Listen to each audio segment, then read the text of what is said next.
Coba deh lihat di sekitar Anda. Ada layar yang menyala, ada gawai di tangan Anda. Di balik itu semua ada satu mesin tak terlihat yang bikin semuanya bekerja. Hari ini kita akan bongkar rahasia di baliknya, elektronika daya. Pasti kenal kan sama benda ini? Adaptor, charger, atau apalah kita sebutnya. Benda yang sering banget kita anggap sepele, iya kan? Padahal tanpa kotak ini, gawai canggih kita itu cuma bakal jadi pajangan yang gak berguna. Jadi, apa sih sebenarnya isi kotak misterius ini? Oke, kita mulai dari bagian pertama, si kotak daya misterius ini.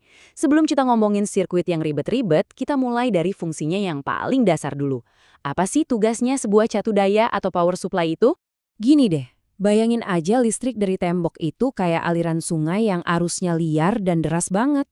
Kalau nggak ada si penerjemah ini, arus liar itu bakal langsung rusak sirkuit-sirkuit super kecil di gawai Anda.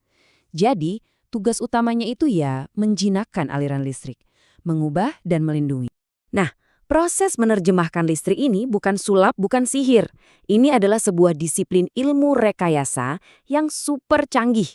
Sebuah seni untuk mengendalikan salah satu kekuatan paling dasar di alam semesta. Inilah yang kita sebut elektronika daya. Nah, ini bagian yang paling keren. Dengerin deh. Sirkuit ini menangani daya yang jauh lebih tinggi dari kemampuan individual komponen-komponennya. Loh, kok bisa? Tenang, kita akan bahas bentar lagi. Dan gambar ini nunjukin banget kenapa bidang ini tuh rumit tapi juga keren. Elektronika daya itu kayak titik pertemuan tiga dunia. Dunia tenaga listrik yang tegangannya tinggi, dunia sirkuit elektronik yang butuh presisi, dan dunia sistem kontrol yang pintar. Jadi gimana caranya para insinyur ini bisa bikin keajaiban kayak gitu? Kuncinya ternyata simpel banget tapi jenius. Semuanya itu intinya cuma satu ide, saklar super efisien. Pertanyaan ini kan kedengerannya mustahil banget ya.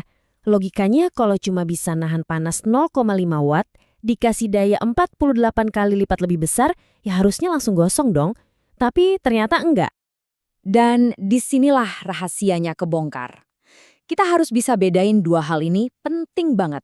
Yang satu, disipasi daya. Gampangnya, seberapa banyak panas yang bisa ditahan komponen sebelum meleleh, sama yang satu lagi penanganan daya, yaitu seberapa besar listrik yang bisa dia kendalikan. Dua hal yang sangat berbeda. Jadi gini, transistor itu nggak diam aja nahan daya 24 watt. Nggak gitu. Dia itu kerjanya kayak saklar super cepat. Cetak-cetak-cetak, nyala mati ribuan bahkan jutaan kali per detik. Tujuannya untuk ngatur aliran daya dengan presisi, jadi komponennya sendiri nggak pernah kepanasan. Tentunya nggak ada satu saklar yang bisa buat semua urusan ya kan? Para insinyur ini punya kotak perkakas yang isinya macam-macam komponen dan masing-masing punya kelebihan dan kekurangannya sendiri. Coba yuk kita intip beberapa di antaranya. Yang paling dasar nih, dioda. Anggap aja ini kayak portal tol satu arah buat listrik. Arus cuma bisa lewat satu arah, tapi kalau mau balik lagi bakal diblokir. Kelihatannya simpel, tapi komponen ini jadi fondasi banyak sirkuit daya, terutama buat ngubah listrik AC dari stop kontak jadi DC yang dibutuhin gawai kita. Berikutnya ada BJT, atau Bipolar Junction Transistor. Nah, ini kayak keran air. Kita cuma perlu tenaga sedikit buat mutar gagangnya, arus kontrol yang kecil. Air yang keluar bisa kencang banget. Arus utama yang jauh lebih besar. BJT ini salah satu kuli di dunia elektronika. Terus ada FET. Field Effect Transistor. Kalau BJT tadi kayak keran putar, nah FET ini lebih mirip tombol sentuh. Nggak perlu aliran apa-apa buat nyalain, cukup disentuh pakai tegangan listrik. Karena cara kerjanya ini, FET seringkali jauh lebih efisien dan lebih cepat. Makanya jadi pilihan utama buat banyak charger modern yang kita pakai sekarang. Nah, grafik yang kelihatannya ribet ini sebenarnya mau bilang satu hal. Milih komponen yang pas itu seni loh. Insinyur harus pintar-pintar nyimbangin kebutuhan tegangan, arus, sama kecepatan. Setiap saklar itu punya zona nyamannya sendiri dan kalau salah pilih akibatnya bisa fatal atau boros banget. Oke, sekarang kita geser sedikit. Kita lihat dari sisi manusianya, dari para perancang yang ada di balik semua ini. Mereka juga punya tantangannya sendiri. Kutipan ini, lucu tapi bener banget. Catu daya itu kan jantungnya produk, tapi seringkali jadi anak tiri, dipikirin paling belakangan.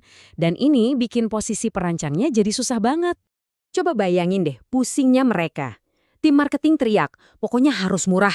Tim desain bilang, waduh, tempatnya cuma segini, jangan gede-gede. Terus ada lagi aturan pemerintah soal keamanan. Belum lagi sirkuit digitalnya sendiri rewel, minta listrik yang super stabil dan bersih.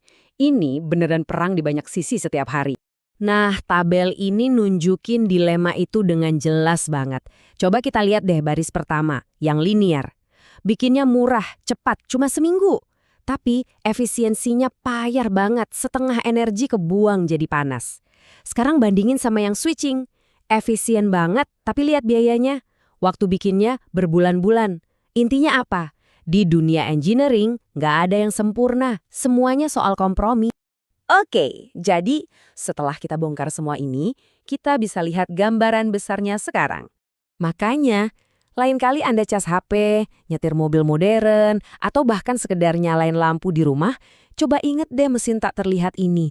Elektronika daya itu bukan cuma pelengkap, tapi dia itu ya fondasi yang bikin seluruh dunia digital kita ini ada. Dan ini yang bikin kita mikir ke depan. Dunia makin butuh mobil listrik, AI yang rakus daya, dan gawai yang makin kecil tapi makin canggih. Tantangan buat para perancang mesin tak terlihat ini bakal makin gila. Kira-kira gimana ya cara mereka ngasih makan masa depan? Jawaban dari pertanyaan itu bakal benar-benar nentuin dunia kita selanjutnya.